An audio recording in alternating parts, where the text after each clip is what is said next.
Bom dia, boa tarde, boa noite. Márcio Bacarini, Criatório Bacarini, mais um vídeo. E esse vídeo, eu até vou dedicar esse vídeo ao pessoal do Sítio do Mato, na Bahia, né? Eu recebi num dos vídeos, um comentário do José Newton Silva Santos, isso mesmo. E ele pedindo para mandar um abraço pro pessoal do Sítio do Mato. E eu me lembrei, que eu já estive em Sítio do Mato, né? Nós fomos uma vez pescar, né? Sítio do Mato ali ao lado do Rio São Francisco.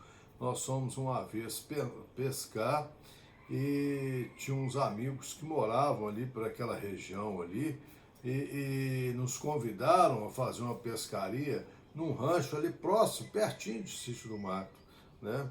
Então, alguns anos atrás, deve ter sei lá, uns 10, 12 anos, nós fomos pescar, né, no São Francisco, naquela região ali.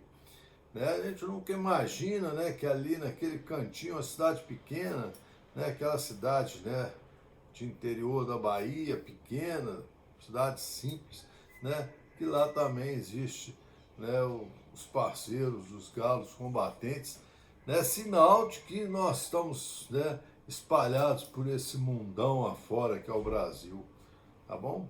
Então, assim, um grande abraço, viu, José Nilton? Pessoal do Sítio do Mato, um grande abraço. Quem sabe um dia ainda volto para pescar aí mais uma vez, né? Nem que é um bocadinho longe da minha terra, né? Mas quem sabe a gente volta um dia aí para pescar, né? Então tá bom. O assunto hoje veio de várias pessoas. Aliás, isso já vem arrastando aí há um tempo, né? Várias pessoas que estão preocupadas com a alimentação de aves e ficam perguntando assim: eu posso dar ração de cachorro, ração de cavalo, ração de vaca, eu posso dar ração de peixe para os meus galos, né? E muita gente diz que isso é bom, não é? Né? Esse mundo é que a gente fala, né? O mundo do galismo é o mundo da diversidade, né? Quem sou eu para dizer se o sujeito deve ou não deve dar ração disso ou daquilo para as aves? Cada um, né, tem o seu esquema, aprendeu assim, cresceu assim, aprendendo, né? Alguns foram até orientados a fazer desse jeito, fazem, acham que dão certo. Então, quem sou eu para discutir com as pessoas, né, que cada um tem a sua conduta com respeito à alimentação das aves, ok? Eu vou colocar um parêntese nessa história. Eu vou, como eu sempre faço, às vezes os vídeos que até meio enjoativos, porque eles são assim muito, assim, baseados na ciência, né? E aí muita gente não quer saber disso, querem usar, né, a sua experiência e tudo bem, isso é válido. Não vou discutir isso, mas eu vou apresentar algumas informações que podem até, inclusive, nortear algumas condutas ou mesmo até modificar algumas condutas, né? Então nós vamos falar sobre isso porque eu já pensei, assim, várias vezes eu percebi que a grande preocupação das pessoas é com respeito à questão de dar proteína para as aves, né? Da quantidade de proteína. Então nós vamos colocar isso aqui,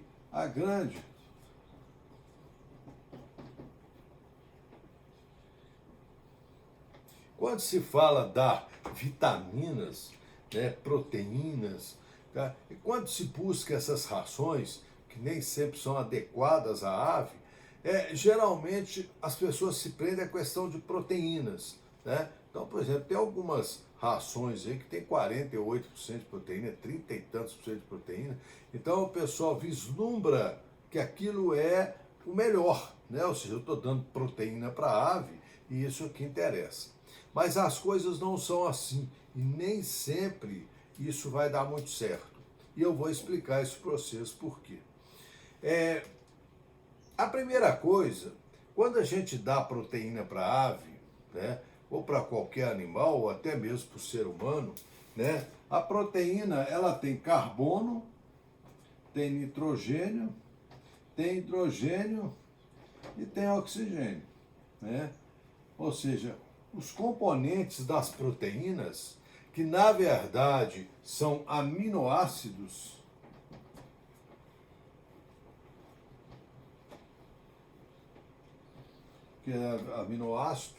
né? Tem essa composição: carbono, nitrogênio, hidrogênio e oxigênio.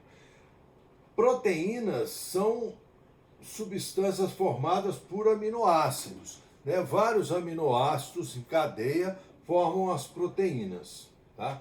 Então, no processo digestivo, quando a gente está fazendo digestão, quando a gente come proteína, né?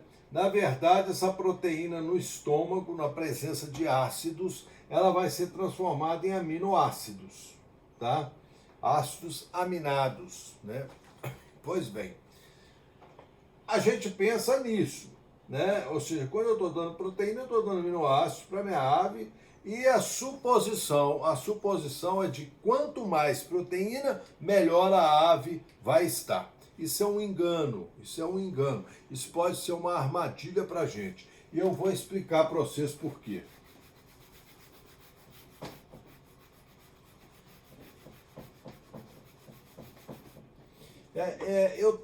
Até agora, foi bom, eu tô lembrando que alguns anos atrás, né, eu li um trabalho que eu infelizmente não sei mais, né, a referência desse trabalho. Mas esse trabalho era um trabalho interessante, embora não tivesse relacionado diretamente à questão de proteínas, era um trabalho sobre um problema que acontece em aves industrializadas, né, industriais, né, ou seja, aves que são criadas para o abate. Era um trabalho sobre um problema chamado síndrome ascítica, né, ou seja, em outras palavras, né, vamos transformar isso em palavras assim mais para fazer entender. Aves que são criadas, né, de forma, né, a produzir proteínas, né? Então elas têm um tempo de vida relativamente curto, hoje está na faixa de 40, 42 dias de vida. Essas aves são de linhagens, né, apropriadas, criadas para isso. E o objetivo de apurar geneticamente essas aves é porque elas cresçam rápido, né, num custo, vamos supor assim, uma relação custo-benefício boa, né? Ou seja, o que consome de ração reverte em proteínas, em carne, né? E o objetivo dessas criações é um desenvolvimento muscular e uma carcaça, vamos dizer assim, como se faz no industrial, uma carcaça, né, adequada, né, em termos financeiros, na relação custo-benefício, né? Então se criou aves para isso, né? Então essas aves que alguns anos atrás elas levavam aí 70 dias, né, e eram abatidas com menos de 2 quilos, hoje com 40, 42 dias a gente abate essas aves com peso acima de 2 quilos, né? E uma relação de conversão ração-carcaça muito boa. E esse trabalho, eu lembro muito bem que ela falava sobre essa doença chamada síndrome ascítica, ou seja, em outras palavras, aves, né, de indústrias, né, aves dessas criadas para abate, que desenvolviam uma quantidade muito grande de água dentro da barriga, tá? E isso causa um prejuízo, até hoje ainda causa prejuízo, né, um prejuízo relativamente grande para a indústria, porque se perde praticamente toda a carcaça. Quando não se perde toda, se perde a maioria da carcaça. Então, assim, essas aves acabam dando um prejuízo, e é relativamente grande. No meio da criação, né, para abate, esse problema acontece em, acho que 7 ou 8% das aves desenvolvem este problema. E o que me chamou a atenção nesse trabalho é justamente o fato de que a preocupação em desenvolver fisicamente, né, a carcaça de uma ave não se preocuparam com outras questões que são paralelas, que é o desenvolvimento dos órgãos internos da ave. Então acabava que ficava uma ave, né, vamos dizer assim, com uma musculatura, uma carne bem desenvolvida e com coração, fígado, outros órgãos, pulmão, internos, inadequado para aquele tipo de estrutura orgânica que a ave ficava. Tá? E isso ocasionava a síndrome chamada síndrome assística, ou seja, a ave enchia de líquido na barriga da ave. Teve uma pessoa, que agora eu não estou lembrando, que me perguntou a respeito disso, né? Minha ave está com a barriga grande, né? Essa informação só ela não resolve o problema, mas me lembrou desse trabalho, né? Que eu li há um tempo atrás, me lembrou. E qual a relação entre uma coisa e outra? É que justamente uma das causas para aparecimento dessa situação da ave ficar com barriga inchada, cheia de água, né, e ficar praticamente inutilizada, era problema com a alimentação, principalmente problemas com dietas, né, que sejam hiperproteicas. É uma das razões para aparecer isso. Então, olha bem, o que eu vou falar para vocês, eu nunca li um trabalho a respeito, mas é um raciocínio lógico, né? É um raciocínio lógico. Para que nós criamos aves combatentes? Nós criamos aves combatentes, né, para, né, vamos dizer, a preservação da espécie, não tem dúvida disso, mas muitas vezes também para apresentações, né? Isso aí também não tem dúvida. Então a gente entende que a ave tem que estar com a musculatura muito desenvolvida, né? Seja uma ave extremamente forte, fisicamente forte. A gente só não pode cair no mesmo dilema do criador industrial, que quer uma ave grande, com musculatura bem desenvolvida, carcaça bem desenvolvida, e esquece que tem que haver um paralelo entre o desenvolvimento da ave e os desenvolvimentos orgânicos dos seus órgãos internos. Embora a criação, né, da ave industrial, o que pesa muito é essa rapidez de desenvolvimento, nada também impede que uma alimentação errada provoque a mesma coisa numa ave que não está sendo criada para abate, mas sim, né, uma ave combatente. E em outras aves também, né? Eu conheço um amigo meu que cria galos índios gigantes, e ele estava com esse problema, tá? E eu sugeri a ele que fizesse algumas modificações na alimentação das suas aves, porque a preocupação dele em dar muita proteína para o desenvolvimento da ave acabou gerando este problema. E qual é o problema, né? Qual é o problema? É muito simples, um raciocínio lógico a gente faz. Toda vez que você fornece muita proteína para a ave, você aumenta o metabolismo. E o metabolismo da ave é um metabolismo da ave para processar proteína, gasta alto custo de energia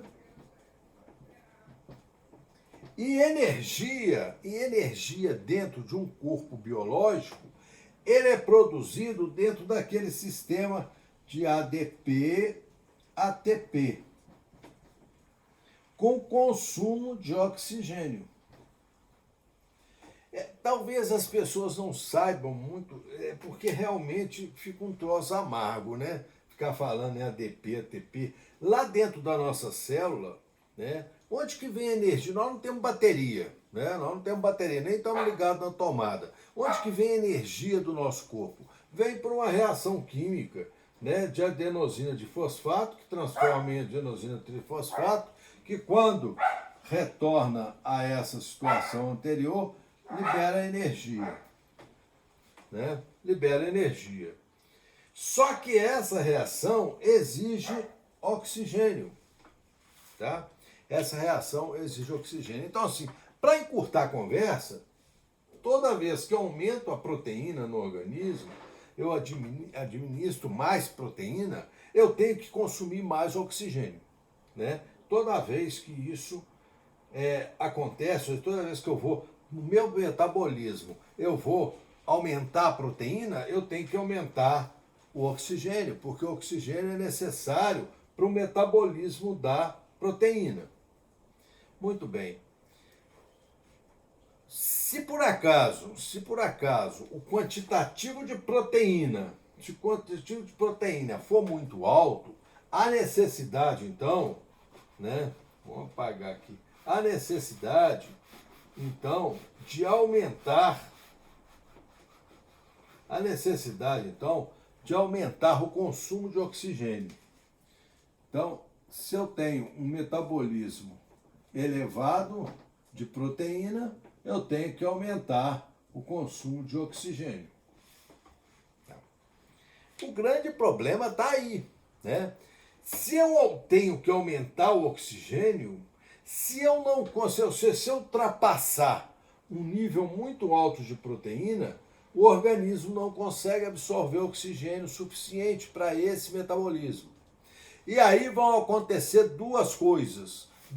A primeira delas é que essa ave começa a fazer, né, sentir falta de oxigênio, falta de O2, né? Começa a sentir falta de oxigênio, né? Porque o oxigênio que ela aspira, que ela respira, não é suficiente. Falta de oxigênio significa, em outra forma, hipóxia, né? Falta oxigênio, falta hipóxia. Na hipóxia, aí vai um raciocínio lógico. Se você tem uma hipóxia, a primeira coisa que vai acontecer, vai haver uma vasodilatação, né, nas artérias, nas veias da ave, e há um aumento de sangue para dentro do coração, para que o coração mande esse sangue para o pulmão, para que o pulmão oxigene mais sangue para dar conta da falta de oxigênio. Só que isso tem um limite biológico. Se volta muito sangue, esse pulmão começa a ficar edemaciado, começa a ficar inchado, vamos dizer assim. Aumenta a pressão dentro do pulmão, né? Ou seja, muito sangue querendo passar e como não passa, a pressão começa a aumentar. Isso reflete no coração, que agora tem que fazer mais força para empurrar esse sangue para frente e começa a acumular líquido e o líquido começa a extravasar para dentro do abdômen, para dentro dos outros órgãos. Então, assim, uma coisa que a gente queria, que essa musculatura ficasse muito forte, acaba revertendo isso num quadro de hipóxia, né? De acúmulo de líquido dentro do organismo, e isso, em vez de ajudar, piora. Vocês querem assim, um exemplo que a gente vê isso? Quando você vê uma pessoa muito forte, muito musculosa, né? Muito musculosa, essa pessoa tem baixa agilidade e ela tem limite diminuído para alguns tipos de atividade. Por quê? Porque qualquer atividade que ela faz, ela consome muito oxigênio. E se ela consome muito oxigênio, ela fica limitada, né? Então não adianta, por exemplo, você pegar um lutador de boxe, por exemplo, fazer ele ficar, né, como um mister, aqueles mister de halterofilismo, porque ele não vai aguentar lutar. Não vai aguentar. Ele é muito forte, mas ele perde agilidade e a musculatura exige tanto oxigênio para trabalhar que, em vez de ajudar, piora, né? Ele piora, ele não aguenta, tá? Ele aguenta um esforço ali limitado, temporário, né? Mas ele não aguenta a continuidade de um esforço, ou seja, um esforço repetitivo, contínuo ao longo do tempo. E isso pode acontecer com as nossas aves. Basta você dar mais proteína do que ela precisa, que ela vai começar a entrar nesse processo, tá? Então, às vezes as pessoas acham, se eu vou entupir de proteína, que eu vou resolver o problema. Não vai criar problema, tá? Você vai criar uma hipóxia, na sua ave. Essa hipóxia ela é extremamente deletéria, ela altera a função do coração, altera a função do pulmão. Na presença de hipóxia, o organismo começa a produzir cada vez mais células do sangue para ver se leva mais oxigênio, e se engrossa o sangue. Tá? Sangue mais grosso, mais dificuldade de ser oxigenado. Então a gente precisa ter muito cuidado, né, com essa ideia de que só proteína vai resolver. O ideal é você dar um quantitativo de proteína suficiente sem pensar que o excesso vai ser solução, o excesso vai ser problema. Então esse é um problema. Um outro problema que vai acontecer é que quando você dá muita proteína, o que acontece com os metabólitos? Quando o organismo processa essa proteína, ele começa a liberar fezes com muita amônia. Tá? Amônia é o resultado do metabolismo das proteínas. Tá bom? E a amônia é extremamente tóxica.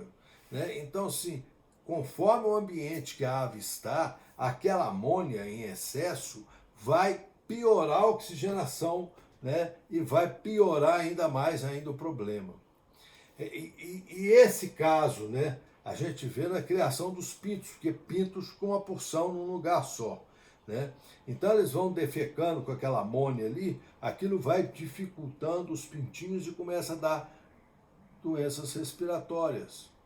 Então, assim, a gente precisa ter muito cuidado, tá? A alimentação não é só ir tampando proteína em cima do frango, que isso não vai resolver, isso vai piorar a situação.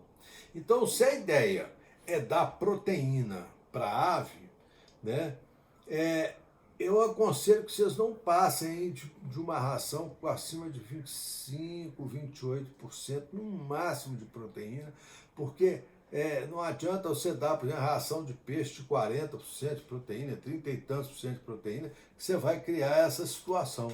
Né? Aí a pessoa menos avisada faz isso. E eu estou cansado de ver muitos galos na rinha, né?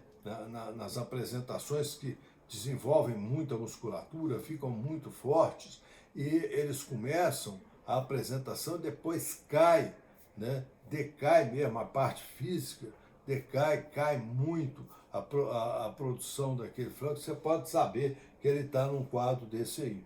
Tá? E é um quadro, vamos dizer assim, que uma vez que o animal começou a ter, né, é difícil de você reverter. Não é um quadro tão fácil. Não é agora você tirar a proteína que você resolve o problema. Tá? Então, gente, eu acho que isso responde em parte, né, porque que a gente tem que ter muito cuidado com essa história de ficar dando ração hiperproteica para a ave. Tá? Tem que ter cuidado. A gente não pode ir, mas fulano, ciclano, não entrem nessa, porque isso aí pode dar problema sério para a saúde da ave, muito sério, principalmente essas rações, né, que são hiperproteicas, né, mas que são rações que são utilizadas a curto tempo, né, para ave de abate, por exemplo, né, que vai viver 40 dias e não um ano, como vive a nossa ave. Né? Então, assim, eu só fiz esse vídeo, eu sei que é um videozinho chato da gente engolir todas essas informações, mas eu acho que o recado do vídeo, o recado que esse vídeo vai ter, né, é justamente assim, a preocupação que a gente deve ter em fazer uma alimentação balanceada para a ave. Né? Uma preocupação que ela é importantíssima. Né? Não adianta você querer entupir de aminoácido, né? Entupir. E pior que agora, ainda tem isso também. Né? Agora existem alguns aminoácidos que você compra, né, nas casas de ração aí, que são substâncias com alto quantitativo de aminoácido, e aminoácido, como eu falei para vocês, né, já é uma proteína até pré-digerida, né, e o excesso vai dar o mesmo problema. Então, lá às vezes está escrito assim, você usa X gramas por tonelada de ração, o cara põe X grama por quilo de ração. Entope de proteína, de aminoácido, a ave acha que está resolvendo, está criando um problema danado para a criação dele. Depois vai reclamar, né? Que a ave dele parece que não pega trato, que a ave começa muito bem o combate, depois, né, cai a produção, que a ave, depois de tratos, que é muito comum a gente ver isso, depois que eu pus a ave em trato, ela diminuiu muito, né, o que ela era como frango. Enquanto a frango era rápido, era tiro, era isso. Agora parece que eu fui fazendo um trato, ele foi diminuindo a produção, parou de bater muito, parou de ser bom de boca, né? Agora não é tão rápido quanto era como frango.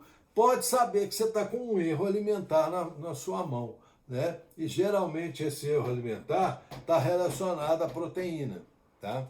Então, se o quantitativo de proteína é em exagero, em vez de ajudar, vai atrasar suas aves e vai inclusive piorar a performance dela, né? Então é isso que eu queria falar para vocês. Eu acho que assim, a gente até se estendeu muito nesse assunto. Qualquer dúvida tá aí, né? Coloca aí embaixo aí que se eu puder responder, eu respondo.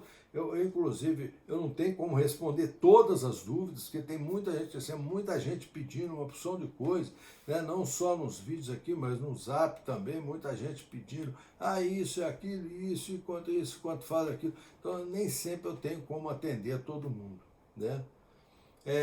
Mesmo assim, muita gente pede, fala, manda um abraço para esse pessoal, às vezes eu mando, igual eu estou mandando aqui o pessoal aqui do Sítio do Mato, né? Até porque eu adorei a cidadezinha pequenininha, né? Adorei passar aquele tempo lá, nós ficamos lá acho que 12 dias, 10, 12 dias, né? Adorei o lugar, que é a cidadezinha, né? Aquela tranquilidade, cidade do interior da Bahia, né? Muito boa, por sinal, um lugar muito gostoso.